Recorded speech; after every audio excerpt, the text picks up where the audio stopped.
Okay, I'm going to call to order the school committee meeting of September 12th, 2022. And the first order of business is the hearing of visitors, public comment. John Berry, Lenox. Because I know that professional development is on the agenda tonight. And I would just like to encourage a discussion of whether all agendas, curriculum, materials that are used in professional development be made available to the public. You all know my position, I think, with regard to DEI, and skeptical about it. And it is a departure, so I think it would be healthy, given that this is a departure from traditional education, as I see it. And a lot of other people see it the same way. To see exactly how that is embedded in the professional form. So I hope that comes up as a comment. Okay, yeah, I think the PD activities that are listed here are what happened at the beginning of school. And that'll be part of the superintendent's report. Any other public comment? Okay, hearing none. I have no correspondence. School committee meeting minutes of August 29th. To approve the minutes of August 29th. I'll second. Any comments or edits or? Hearing none, call for a vote. All in favor? Aye. Oh, just for the public to know, Dr. Gosselin is home with COVID and will be coming in remotely and actually coming in right now with the superintendent's report. And I can't get him on the screen, so you're going to have to just listen. All right. Thank you, Mr. Chairman. So yeah, I'm home with COVID, so I'm going to try to, last as long as I can here. So for the superintendent's report, we'll start with highlights and recognitions. Where we just opened the school year, I think that special recognition and certainly a highlight for me goes to all of our students and teachers who came back to the school brimming with enthusiasm. We had a wonderful open to the school year. So I just want to highlight all of those folks, their efforts for a successful launch to the school year. We currently have, as of today, 800 students across both schools. At our next meeting, we can do a more specific breakdown by grade level, choice, non-choice, like we've done in the past. We're still coming up to speed with our new student information system. So we'll be able to get that next time we meet.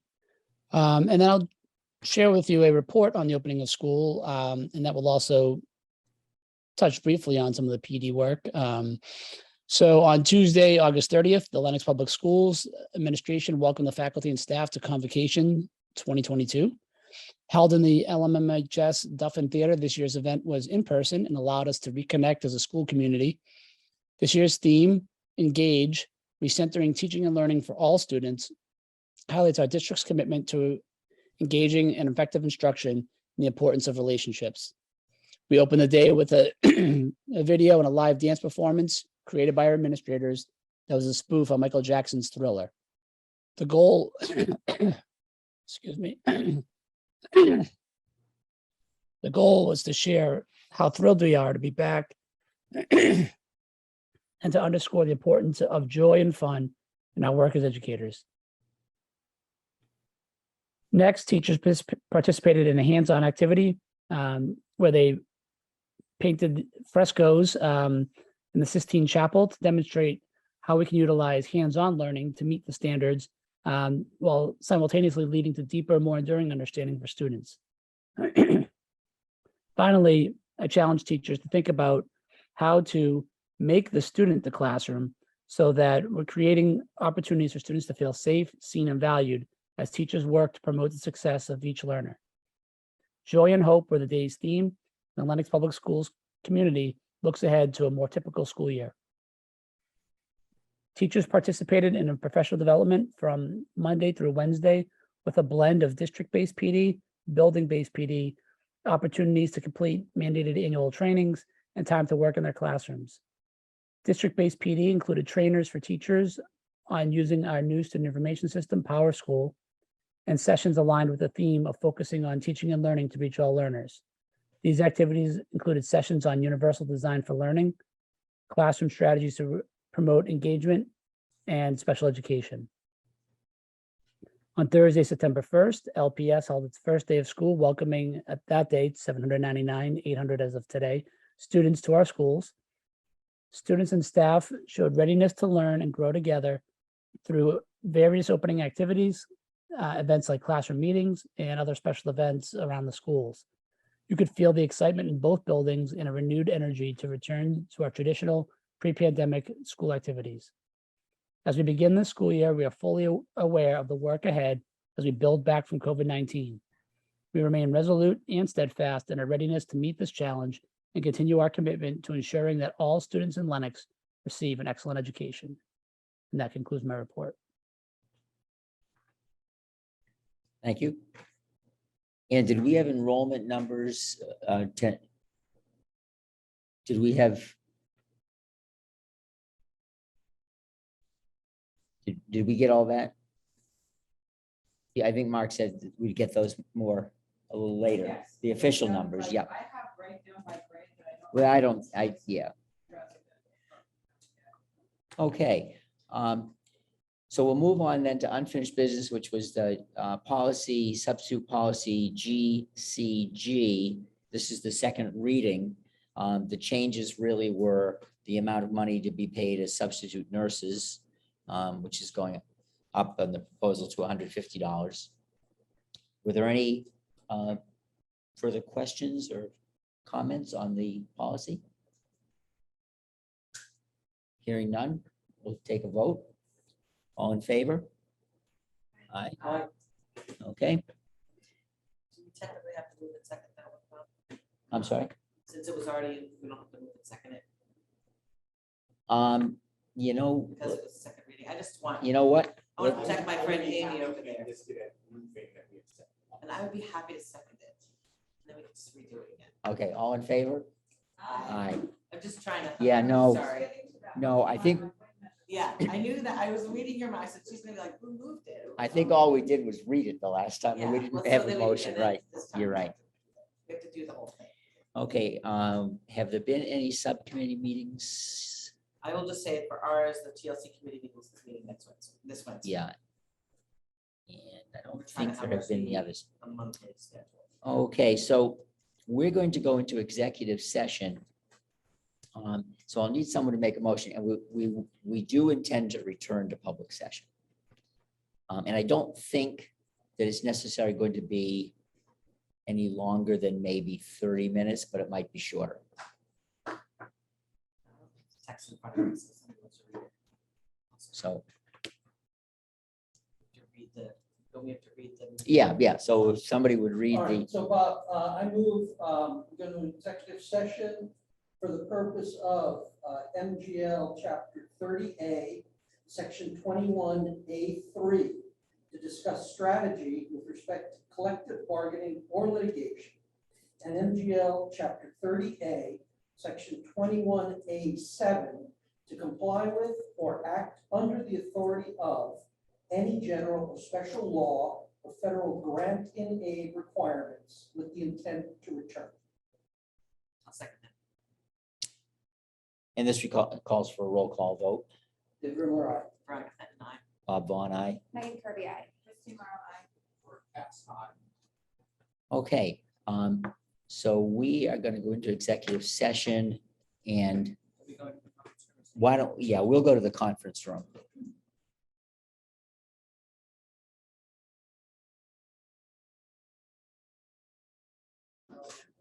We're back in public session. We're back in public session, and the first order of business is, Good to go. I'll be back on Zoom. we are.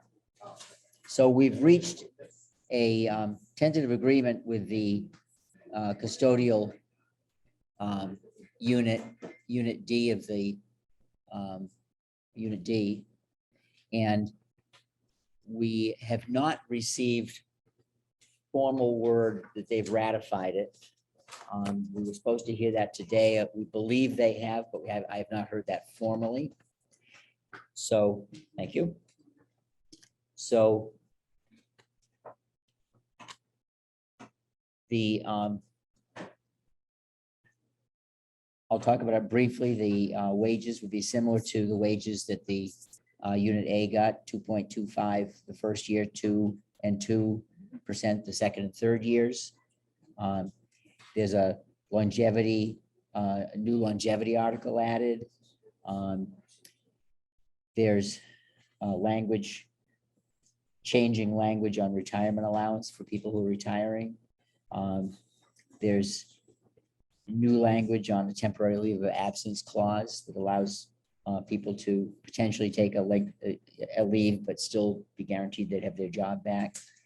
There was some language changed around vacation days. And there was some language changes around overtime. So I would have a motion to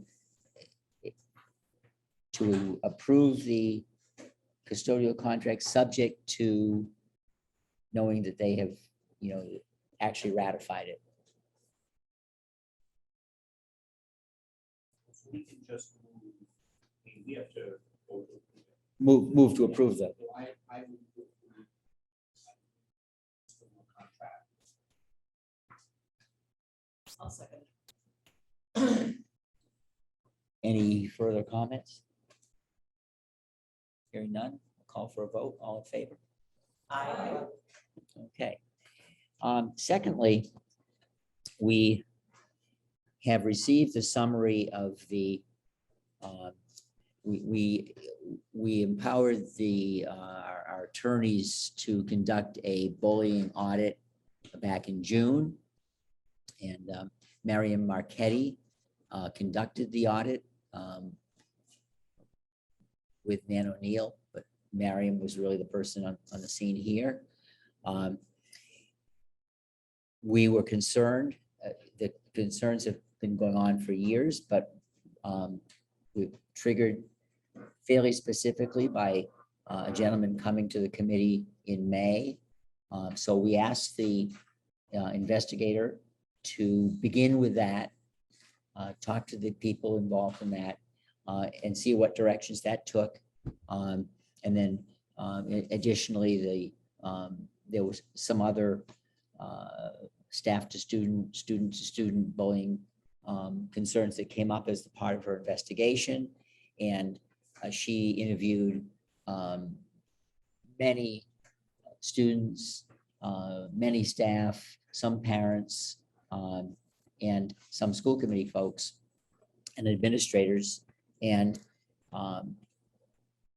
then issued this summary report. She did an extensive look at our policies, and the policies were really developed, I think, about a decade ago. And so they've been in place, the policies, the documents used to report on them, and the responsibilities of the administrators to do the investigations. And so the first part of her summary is really several pages on the actual section of our policy that refers to what our responsibilities are: duty to investigate anonymous complaints, duty to investigate staff conduct, suspected bullying, due to inform aggressor of accusations, due to notify parents of target and aggressor of results of investigation, and so on. So there were a number of sections of our policy that she referenced, and then she issued her findings. And generally speaking, the findings, and you've got copies of them, and they're available to the public, or will be available when the minutes come out, but they're available in hard copy if asked. Essentially, there were many areas in which the high school administration, which was really what was being looked at here, mishandled, either did not investigate properly or promptly, did not notify parents in a timely fashion or at all, And so there were, while we had procedures in place, they either weren't always known by the administrators who were supposed to be implementing them. And there were many areas that we let students and parents and faculty down in this area that our high school administration did. The summary report indicates there were 7 instances of staff to student bullying complaints that were investigated. In some cases, they were promptly investigated, and in some cases they weren't investigated. There was student to student bullying. There were 4 instances, and it's important to know that we tried to keep the investigation really focused on this year and then what we can do moving forward. Because to go back in the past would have been prohibitively expensive, as well as it would just be ongoing forever. Just the number of interviews that took place in this regard lasted about 3 weeks, and with follow-ups and so on. So they were essentially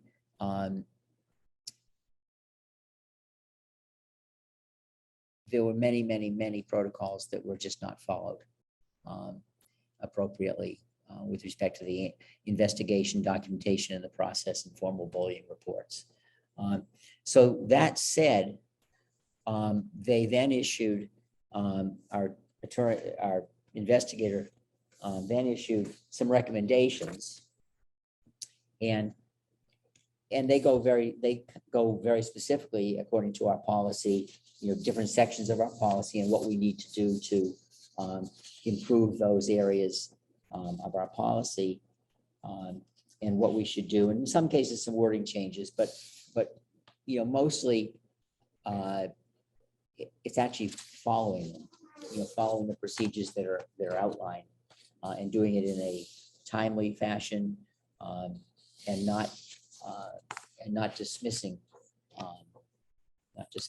reports of bullying, and getting away from the boys will be boys mentality, or whatever it may be that has resulted in our not following up on bullying complaints as aggressively as necessary. The superintendent will be, so a number of things are already in place, or are already being worked on by the administration. We have new people in place, and the superintendent will be having at his administrative meetings will be emphasizing the need to be diligent in following the procedures that are already in place, or that should be in place because they're in our policy, but have not been followed. And some of us know that this year is a microcosm of a number of years in which stuff has not been handled. So the gentleman coming to our committee meeting in May was kind of the trigger to get this going. And we used that as a jumping off point. But we did not limit the investigation to that, because we didn't want to go back in time. So we really focused on just this year. But we have, it's been pointed out to us a number of areas that we need to be more diligent in following and being. So I don't know if anybody else wishes to speak to. Mr. Chairman, I'd just like to take a minute and say, I appreciate the committee's willingness to delve into this. When it came up the first time, I was one of the supporters when we had to look into things, because we heard too many years of rumors of it. And I think this report they generated is a very clear-eyed look at where some of the shortcomings have come in. I want to thank everybody for and I believe now Dr. Dawson will be able to start putting putting some more action against this and making sure that we can tamp down on these incidents. And, thank you. And I also want to say that, it's somewhat with hesitation and a heavy heart when we decided to look at just 1 year, because I do believe, and people have approached me about past situations in which allegations of bullying were not handled properly, or students were not heard, or there was this concern that things weren't being handled properly. And we really didn't have the full picture of what was looking, but I agree that I think looking at 1 year scope at least gave us a plan. And I also was aware that in Dr. Gosselin being our new superintendent, that he began, once he was able to get an assessment of what was happening within the school, again, with a principal in place and other leadership in place, began to engage in training and conversation and leadership. And so I know that that work was started. I know it's a very big part of our plans for this year to work on particularly on culture. And I think in addition to not just investigations, and some of what the recommendations highlight is also building an opportunity to create a culture in which students speak up for each other and against bullying. In other words, a culture that does not cover up or hide or allow this type of harm to continue. And that's a long range process in building culture in which there's mutual respect at all levels. And with adolescents, with kids, the adults need to model that, the kids need to engage with that and understand how to do what I've learned a lot about restorative practice and why that's also important. So my hope is that we take these recommendations more than just ensuring that there, in addition to ensuring that there's training and conversation and leadership, and that there's also real culture building around ensuring a safe, respectful and respectable and safe community for all. And that takes a lot of adult work as well as kid work. And I'm actually looking forward to us as a community engaging in this kind of work. And it includes respectful ways of agreeing and disagreeing and standing up for others, and standing up for each other. And my hope is that the work to come will be something that we can really be proud of, and that the kids can really take into their adult life, and also stand up for each other. There have been a couple of situations that have been shared with me about kids standing up for other kids, and I really do think that that's part of this culture building and really important too. Anybody else? Okay, I guess we're at that point where we might adjourn. Somebody so wishes. What's that? Oh, a motion to adjourn. I move to adjourn. Second. So Veronica and Megan. All in favor? All in favor? Aye. Aye. We are adjourned.